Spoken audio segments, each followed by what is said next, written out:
अन्याय कहीं भी हो तो उस अन्याय के खिलाफ लोकतंत्र में सत्य की आवाज उठाने का अधिकार सबको है। बुलडोजर लगाएंगे, 90 साल से बैठा हुआ आदमी, गंवार आदमी है, गरीब आदमी है, उसके लिए सरकार हम लोग है ना। आज की स्थिति तो अत्यंत भयावह है। तब कानून का सहारा लेकर उसको बुलडोजर लगाएंगे। 2 गुटों में बंटने जा रही पूर्वांचल में भाजपा। योगी से नाराज पूर्वांचल खेमे के विधायक मंत्री। विधायक के बाद अब एमएलसी ने मचाया तूफान। सीएम योगी पर टूट पड़ा काल बनकर एक और बयान। अब यूपी से दिल्ली तक मचा भयंकर तूफान। लामबंद हुए पूर्वांचल खेमे के मंत्री, विधायक, एमएलसी। दोस्तों, यूपी में उपचुनाव से पहले भाजपा में ही बड़ा भयंकर खेल होने जा रहा है। भाजपा के ही मंत्री, विधायक और एमएलसी योगी से बड़ा भयंकर नाराज चल रहे हैं। जौनपुर विधायक के बगावती आक्रमण के बाद से कई और विधायक, मंत्री, एमएलसी सीएम योगी की नीतियों के खिलाफ खुलकर अब हल्ला बोल दिया है। वो भी ऐसे समय पर जब यूपी में उपचुनाव सर पर हो और 10 सीटों पर चुनाव लड़ने की बड़ी भयंकर तैयारी चल रही हो।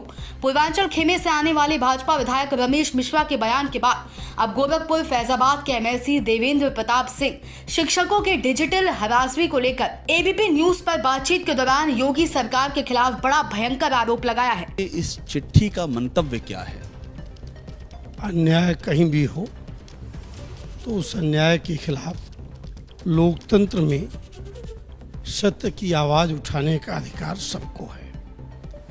पूरे प्रदेश में किसी भी विभाग में डिजिटल अटेंडेंस नहीं है। सरकार को कोई नीति बनानी हो तो ध्यान में रखना चाहिए कि सभी वर्गों के लिए नीति और नियम समान बने। जब प्रदेश के किसी विभाग में डिजिटल अटेंडेंस नहीं है तो फिर उस वर्ग का डिजिटल अटेंडेंस क्यों लिया जा रहा है जो वर्ग कोरोना काल में चुनाव की ड्यूटी का दायित्व निर्वहन करते हुए 1621 शिक्षकों ने अपना बलिदान कर दिया।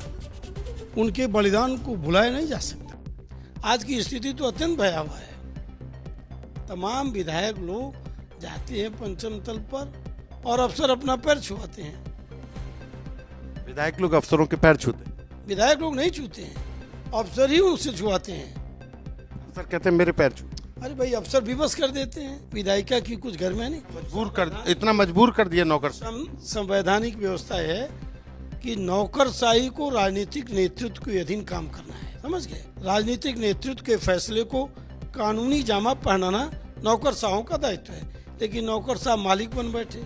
यही नहीं, एमएलसी देवेंद्र प्रताप सिंह के इसी बयान के बाद भाजपा के सहयोगी अब योगी सरकार में कैबिनेट मंत्री संजय निषाद ने भी योगी की नीतियों के खिलाफ बड़ा भयंकर बयान दिया है। कहा, गरीबों के घर बुलडोजर से उजाड़ा जाएगा तो उन्हें भी उजाड़ देंगे। मैं तो बार बार हमेशा कहता हूँ कि ढेर सारे अधिकारी ऐसे हैं कि अंदर से हाथी साइकिल पंजा है, ऊपर से कमल ओढ़कर कुर्सी बैठे हैं। जब उनको मौका मिलता है तो डसने का कोशिश। अब इस समय बुजुर्गों का घर गिराएंगे, बुलडोजर लगाएंगे, 90 साल से बैठा हुआ आदमी, गंवार आदमी है, गरीब आदमी है, उसके लिए सरकार हम लोग है ना। तब कानून का सहारा लेकर उसको बुलडोजर लगाएंगे। पंतनगर, रहीम नगर में कल बच्चे रो रहे थे। प्रधान जो है, प्रधान खुद ही अपने 2 एकड़ कब्जा किया है, उसको मिलके अपना मेंटेन रखा है, और बाकी गरीब जो वोट नहीं दिया उसका घर गिरवाएंगे। तो ये सब भी उनके ऐसे लग रहा है सरकार की छवि से खराब हो रही है। कुछ न कुछ ऐसे मैंने बहुत पहले हमेशा कहता रहा हूँ कि अंदर से हाथी साइकिल पंजा वाले, ऊपर से कमल बन जाते हैं और मौका पाने को डसने लगते हैं। क्योंकि रहीम नगर, पंतनगर, लखनऊ का जो इलाका है वहाँ पर कभी भी बुलडोजर चल सकता है। देश में जो कुछ अधिकारी ऐसे जिन्होंने सम्मान नहीं किया, उनको धन्यवाद दूंगा। मौका मिलने के बाद उनको सजा भी देते हैं, उन्हें हटाते भी हैं। मंत्रियों, विधायकों के इन बयानों से मतलब साफ है कि पूर्वांचल लॉबी से आने वाले मंत्री, विधायक और एमएलसी सबके सब योगी के नीतियों के खिलाफ हैं। माना जा रहा है कि अगर नीतियों पर सुधार नहीं हुआ तो पूर्वांचल खेमे के विधायक, मंत्रियों और एमएलसी की गुटबाजी उपचुनाव के बाद यूपी में बड़ा भयंकर खेल कर सकती है, जिससे योगी को बड़ा भयंकर झटका लग सकता है। जबकि रविवार को योगी से नाराज विधायकों, मंत्रियों और एमएलसी भाजपा कार्यकर्ताओं को मनाने दिल्ली से जेपी नड्डा लखनऊ आए। उसके बाद पार्टी संगठन से सभी नेताओं, विधायकों, मंत्रियों के साथ बड़ी बैठक की। बैठक में उपचुनाव के मुद्दों पर बड़ी भयंकर चर्चा हुई। उसके बाद योगी से नाराज लोगों को मनाने की कोशिश की, बावजूद इसके नेताओं की नाराजगी दूर नहीं हुई। Bureau report, DK Tripathi.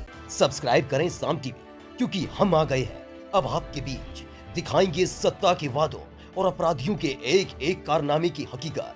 और हाँ, अगर आपके पास भी हो कोई ऐसी खबर तो कमेंट करके हमें बताएं, क्योंकि बिना डर और दबाव के हम दिखाते हैं हर एक खबर डंके की चोट पर।